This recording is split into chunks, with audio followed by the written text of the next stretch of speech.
Hi friends, मैं आकांक्षा शर्मा जी की with आकांक्षा में आपका स्वागत करती हूँ। सो फ्रेंड्स, एफएसओ के लिए आज हम 50+ एमसीक्यू करने वाले हैं और ये बहुत इंपॉर्टेंट है जो मेघालय और राजस्थान की परीक्षाओं में आए हुए हैं। तो सारे प्रश्नों को बहुत ध्यान से समझिएगा। जो एक्स्ट्रा फैक्ट बताती जाऊँ उनको भी अच्छे से करते जाइएगा। पहला क्वेश्चन है, सेल मेम्ब्रेन के बीच क्या पाया जाता है? दो सेल मेम्ब्रेन होती हैं, ये एक सेल है और एक ये दूसरी सेल है। तो दोनों सेल मेम्ब्रेन के बीच ये जो पदार्थ पाया जाता है, इस पदार्थ को क्या बोलते हैं, किससे बना होता है? तो सेल मेम्ब्रेन के बीच जो पदार्थ पाया जाता है उसको कैल्शियम पैक्टेट बोलते हैं। इसके अलावा इसमें कोशिका द्रव्य या साइटोप्लाज्म भी पाया जाता है, जिसमें ये कैल्शियम पैक्टेट पाया जाता है। एक जेली जैसा पदार्थ होता है। इसी के कारण ही जो सेल होती है जो टिकी हुई रहती है ना, इसको फास्फोलिपिड की परत भी कहते हैं। और अलग अलग जीवों में अलग अलग जो कोशिकाएं होती हैं उनकी मेम्ब्रेन के बीच कैल्शियम पैक्टेट पाया जाता है, याद रखना। एक क्वेश्चन ये भी पाए बोलते हैं, कैल्शियम पैक्टेट क्या काम करता है? तो कैल्शियम पैक्टेट क्या, इसको प्लांट सीमेंट भी कहते हैं। प्लांट सीमेंट मतलब ये पौधों की कोशिकाओं को जोड़ता है। ये क्वेश्चन भी पूछा जाता है कि किस तत्व को प्लांट सीमेंट कहा जाता है?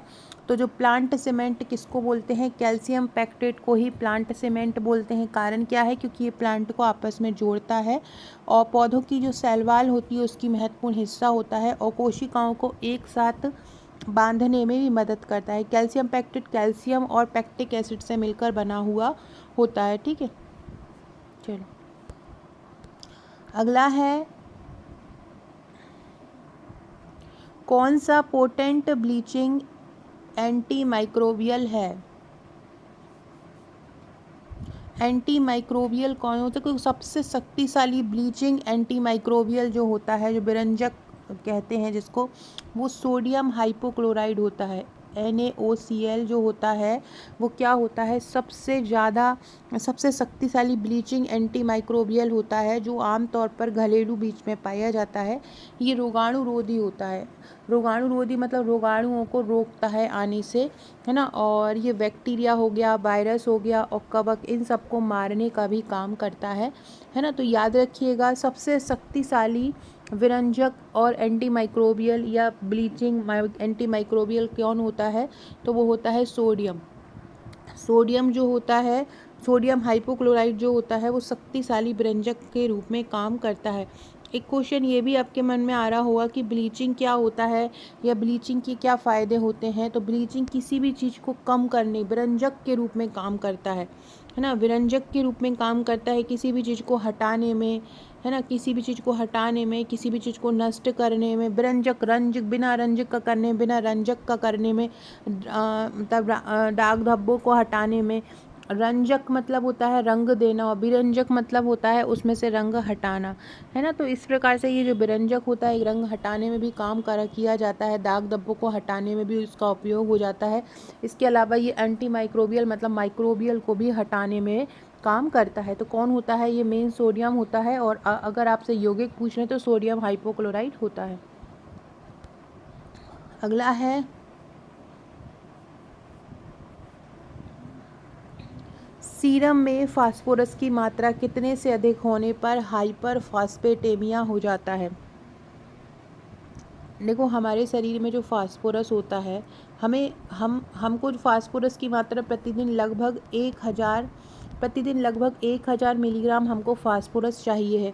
जो हमारा रक्त का जो सीरम होता है, जो रक्त के अलावा जो दूसरा भाग होता है लिक्विड वाला, जिसको हम सीरम बोलते हैं, सीरम में जो फास्फोरस का स्तर है वो 5 मिलीग्राम डेसीलीटर होता है। अगर ये इससे ज़्यादा हो जाता है, 5 मिलीग्राम डेसीलीटर से ज़्यादा हो जाता है, तो वो क्या कहलाता है? हाइपर फास्फेटेमिया हो कहलाता है। और अगर 2 से कम हो जाता है, 2 से कम होने पर हाइपोफास्फेटेमिया कहलाता है।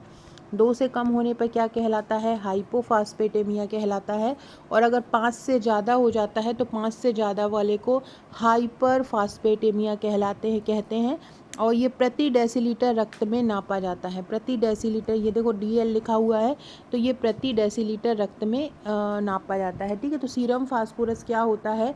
रक्त में फास्फोरस की मात्रा को बताता है। और आपसे पूछे कि कितने से कम होने पर हाइपोफास्फेटेमिया हो जाता है, तो 2 से कम होने पर, कितने से अधिक होने पर हो जाता है तो 5 मिलीग्राम से अधिक हो जाता है। रक्त सीरम क्या होता है? रक्त सीरम मतलब रक्त का तरल हिस्सा होता है, जो रक्त के थक्के बन, जब रक्त की क्लॉटिंग हो जाती है, ब्लड क्लॉटिंग हो जाती है, उसके बाद जो बचता है उसको हम क्या बोलते हैं? सीरम बोलते हैं। सीरम क्या है? रक्त का तरल हिस्सा क्या कहलाता है? रक्त का जो तरल हिस्सा है वो सीरम कहलाता है। अगला है, किस में पोटेशियम की मात्रा सर्वाधिक होती है? पोटेशियम की मात्रा सर्वाधिक किस में होती है? पोटेशियम की मात्रा दालों में सर्वाधिक होती है। इसके अलावा जो सूखे मेवे होते हैं, मतलब ड्राई फ्रूट होते हैं, उसमें भी पोटेशियम पाया जाता है।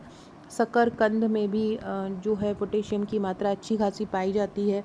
संतरे के रस में भी पाई जाती है। पोटेशियम की अगर प्रतिदिन मात्रा की बात की जाए तो लगभग 3500 मिलीग्राम पोटेशियम की डेली आवश्यकता होती है।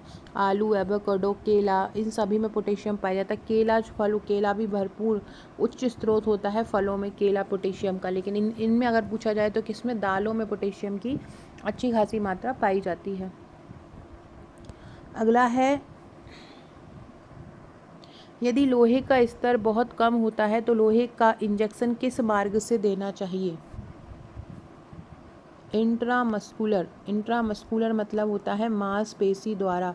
यदि शरीर में लोहे का स्तर बहुत कम हो जाता है तो आमतौर पर इंजेक्शन दिया जाता है ना। इसको आयरन थेरेपी कहते हैं। आयरन की कमी से क्या हो जाता है? आयरन की कमी से जो एनीमिया हो जाता है ना। यदि शरीर में 11 मिलीग्राम 11 से कम हीमोग्लोबिन होता है तो एनीमिया का शिकार हो जाते हैं, और अगर 7 से कम हो जाता है तो गंभीर एनीमिया का शिकार हो जाते हैं। अगला है, जिंक के किस अवयव का उपयोग मरहम पट्टी में किया जाता है? मरहम पट्टी में किसका उपयोग किया जाता है? तो जिंक जिलेटिन का उपयोग मरहम पट्टी में करते हैं। बहुत इम्पॉर्टेंट है आपका मिनरल्स का ये क्वेश्चन है। जिंक जिलेटिन का उपयोग एक मरहम पट्टी में किया जाता है जो त्वचा के घाव का इलाज करती है। त्वचा में जो घाव हो जाते हैं ना, तो त्वचा के घाव के इलाज में ये मदद करती है। त्वचा के घाव का क्या करता है? ये इलाज करता है। त्वचा के घाव के इलाज में ये मदद करती है, और ये एक साथ मिलकर एक सुरक्षात्मक परत बनाते हैं जो घाव को संक्रमण से बचाते हैं और उसके उपचार को बढ़ाते हैं। तो याद रखना, कौन ऐसा है जो जिसका उपयोग मरहम पट्टी के रूप में करते हैं? तो जिंक जिलेटिन। इसके अलावा जिंक ऑक्साइड का उपयोग भी हम इसमें करते हैं। जिंक जिलेटिन के जो ऑक्साइड होते हैं उसका उपयोग भी हम मरहम पट्टी में करते हैं, और जिंक जिलेटिन का उपयोग भी करते हैं।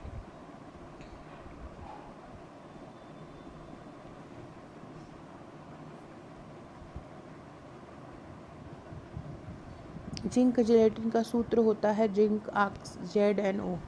तो जिंक जिलेटिन हो चाहे जिंक के ऑक्साइड हो, दोनों का ही उपयोग किसके लिए करते हैं? मरहम पट्टी के रूप में करते हैं। फिर ये क्वेश्चन आप देख रहे हैं, ये क्वेश्चन हमने ये टॉपिक को डिटेल में पढ़ाया है हमारी एप्लीकेशन पर जो FSO का ट्रिकी बैच है, और इन सारे टॉपिक को ट्रिक द्वारा, किसका उपयोग किस लिए होता है, इन सारे टॉपिक को ट्रिक द्वारा भी याद करवाया है। हर टॉपिक के आपको थ्योरी नोट्स दिए गए हैं, बहुत ईजी लैंग्वेज में थ्योरी नोट्स हैं। हर टॉपिक के MCQ दिए जा रहे हैं और हर टॉपिक का टेस्ट लिया जा रहा है। प्रॉपर जो टॉपिक आप पढ़ रहे हैं उस टॉपिक का आपको MCQ दिया जाएगा, उसी टॉपिक का टेस्ट लिया जाएगा, जिससे आपको बारीकी से हर टॉपिक तैयार होता है और हर टॉपिक बहुत अच्छे से आप प्रिपेयर कर लेते हैं, क्योंकि आप उसी के MCQ लगा लेंगे। उस टॉपिक को आप पूरे सप्ताह पढ़ेंगे, उस टॉपिक को ट्रिक से याद कर लेंगे और फिर उस टॉपिक के MCQ लगा लेंगे और फिर उस टॉपिक का टेस्ट दे देंगे, तो वो टॉपिक कंप्लीट हो जाएगा। हर टॉपिक के मैक्सिमम MCQ हम खुद थ्योरी से बनाते हैं, साथ ही साथ में जो PYQ रहते हैं वो ले लेते हैं, ताकि जो एक भी क्वेश्चन जो है आपका बाहर ना जाए, जो एक्स्ट्रा भी क्वेश्चन बने वो भी आपका पूरा हो जाए। तो कोई भी कसर आपको पढ़ाने में रख नहीं रहे हैं, है ना। हर टॉपिक, हर संभव प्रयास आपके लिए किया जाता है कि हर सा क्वेश्चन आपको मिले। तो आप में से कोई भी अगर MP FSO की तैयारी कर रहा है और आपको टॉपिक याद नहीं होते, कठिन फैक्ट याद नहीं होते हैं, तो आप हमारा FSO का ट्रिकी बैच ले सकते हैं। हमारे FSO के ट्रिकी बैच में सब कुछ मिलेगा आपको। थ्योरी नोट्स मिलेंगे, हैंड रिटन, वो भी बहुत इजी लैंग्वेज में, ट्रिकी नोट्स मिलेंगे, MCQ मिलेंगे, आपको MCQ दिए जाएंगे, हर टॉपिक के टेस्ट मिलेंगे और हर टॉपिक का वीडियो मिलेगा रिकॉर्डेड, और ट्रिक्स मिलेंगी। ये सारा सब कुछ आपको एक ही जगह पर मिलने वाला है। अगला क्वेश्चन है, कैल्शियम मानव शरीर का औसतन कितना प्रतिशत भार ग्रहण करता है? तो पूरे शरीर का जो कैल्शियम होता है वो 1.5 से 2% भार ग्रहण करता है। कैल्शियम मानव शरीर का टोटल कितना प्रतिशत भार ग्रहण करता है? तो कैल्शियम टोटल मानव शरीर का 1.5 से 2% भार ग्रहण करता है। कितना? 1.5 से 2% ग्रहण करता है। कैल्शियम की प्रतिदिन मात्रा अगर देखी जाए तो 1000 मिलीग्राम कैल्शियम की मात्रा आवश्यक होती है, लेकिन अगर प्रेग्नेंट लेडी है तो उसको 1200 मिलीग्राम चाहिए है और सामान्य व्यक्ति को 1000 मिलीग्राम कैल्शियम चाहिए है। कैल्शियम जिससे हमारी हड्डियाँ बनी हुई होती हैं, है ना, हड्डियों के लिए कैल्शियम बहुत आवश्यक होता है। विटामिन डी से भी कैल्शियम प्राप्त होता है, मिल्क में भी कैल्शियम होता है। अगला क्वेश्चन है, टिटेनी रोग किसकी कमी से होता है? टिटेनी जो रोग होता है, टिटेनी रोग किसकी कमी से होता है? तो टिटेनी जो रोग होता है कैल्शियम की कमी से होता है। टिटेनी रोग में क्या हो जाता है? हड्डियां बहुत ज़्यादा कमज़ोर हो जाती हैं, दुर्बल हो जाती हैं, है ना, मांसपेशियों में संकुचन हो जाता है, मसल्स जो होती हैं आपस में मिल जाती हैं। तो ये टिटेनी रोग इसी के कारण हो जाता है। किसकी कमी से मेनली ये होता है? इसमें तंत्रिकाओं की बहुत ज़्यादा उत्तेजनाएं शामिल होती हैं और किसकी कमी से होता है? कैल्शियम की कमी से ये हो जाता है। अगला है, सीरम में फास्फोरस की मात्रा कितने से कम होने पर फास्फोरस की कमी हो जाती है? 2 से, मतलब फास्फोरस की मात्रा सीरम में है ना 2 से 5 मिलीग्राम होना चाहिए। अगर 2 से कम हो जाती है तो हाइपोफास्फेटेमिया हो जाता है, और 5 से अधिक हो जाती है तो हाइपरफास्फेटेमिया हो जाता है। फ्रेंड, डिस्क्रिप्शन बॉक्स में आपको मेरे व्हाट्सअप, टेलीग्राम, फेसबुक, ट्विटर की लिंक मिलेगी। अगर अभी तक ज्वाइन नहीं किया है तो ज्वाइन कर लीजिएगा। 6260190944 ये मेरा व्हाट्सअप नंबर है। अगर आपने आपका नंबर मेरे पास व्हाट्सअप पर सेव नहीं कराया है तो हाय लिखकर अपना नंबर व्हाट्सअप पर सेव करा दीजिए। यहाँ पे आपको महत्वपूर्ण अपडेट मिलता रहेगा, महत्वपूर्ण जानकारी मिलती रहेंगी, निःशुल्क क्वेश्चन मिलते रहेंगे। व्हाट्सअप और टेलीग्राम को भी ज्वाइन कर लीजिएगा, जिसकी लिंक आपको डिस्क्रिप्शन बॉक्स में मिल जाएगी।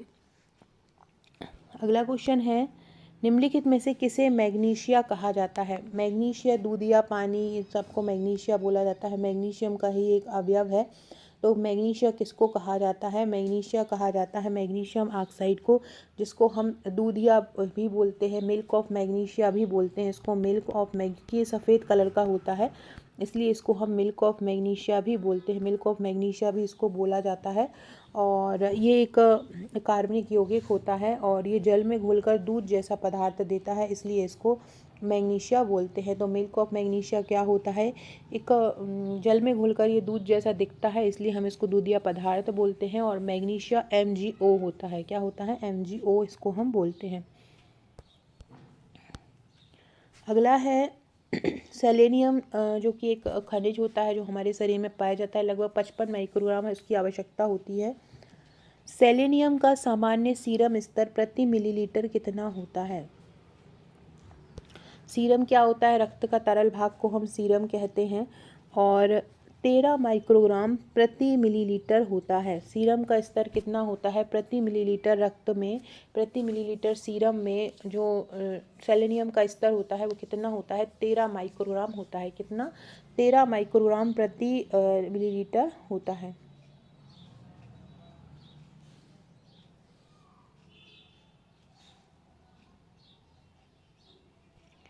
अगला क्वेश्चन है, मानव हड्डियों में कैल्शियम किस रूप में मिलता है?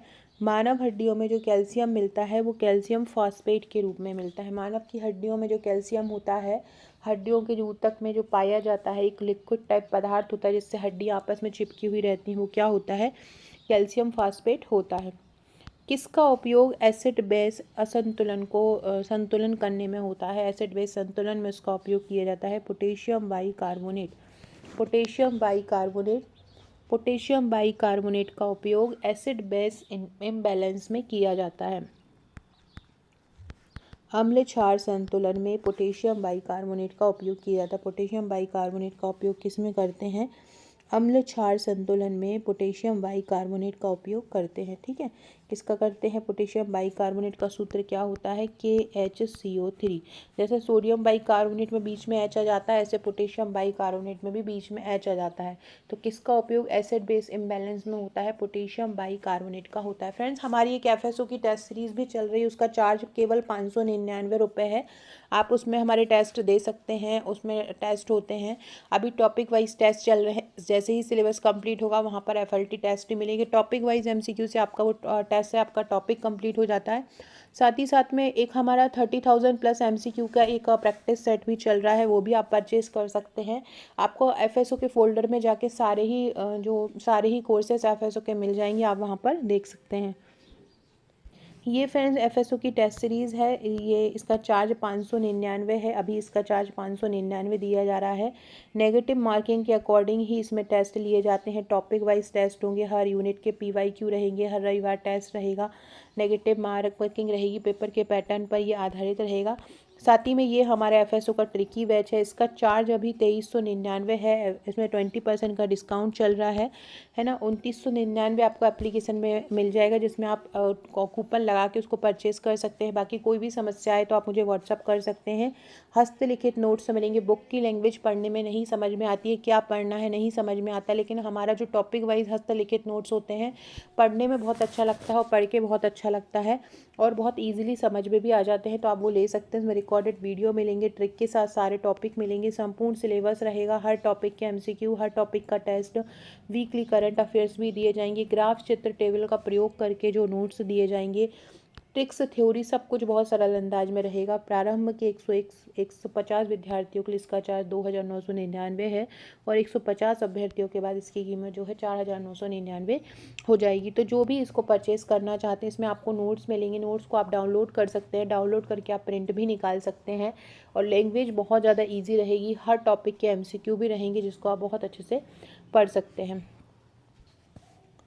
अगला क्वेश्चन है, मैग्नीशियम के किस यौगिक में एंटी इन्फ्लेमेटरी गुण पाए जाते हैं?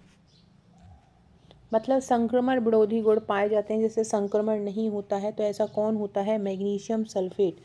मैग्नीशियम सल्फेट एक ऐसा रासायनिक यौगिक होता है, मैग्नीशियम सल्फेट एक ऐसा रासायनिक यौगिक होता है जिसके कारण मांसपेशियों में से ऐंठन कम हो जाती है ना, पीठ और खोपड़ी में दर्द होता है, डिटॉक्स बाथ में भी इसका उपयोग किया जाता है। तो ये मैग्नीशियम सल्फेट को हम एप्सम लवण भी बोलते हैं। कौन सा? एप्सम लवण। मैग्नीशियम सल्फेट को और क्या बोला जाता है? मैग्नीशियम सल्फेट को एप्सम लवण भी बोला जाता है। इसका उपयोग घरेलू उपचार में किया जाता है। ये ऐसा माना जाता है कि ये त्वचा के माध्यम से अवशोषित होकर शरीर को कई लाभ पहुंचाती है, शरीर को फ़ायदा देती है। ये नींद में अगर किसी को अनिद्रा हो रही हो, नींद नहीं आ रही हो, तो भी इसको लिया जा सकता है। कब्ज जैसी स्थिति हो तब भी मैग्नीशियम सल्फेट लिया जा सकता है। ये मांसपेशियों को आराम देने का काम करती है। गर्दन, पीठ और खोपड़ी में अगर दर्द हो रहा है तो उसको दूर करने का काम भी करती है। इसके अलावा कई प्राकृतिक रूप से पाए जाने वाले खनिज लवणों में भी ये पाया जाता है। अगला है, कौन इनमें से रक्तवर्धक होता है? फेरस लैक्टेट रक्तवर्धक होता है।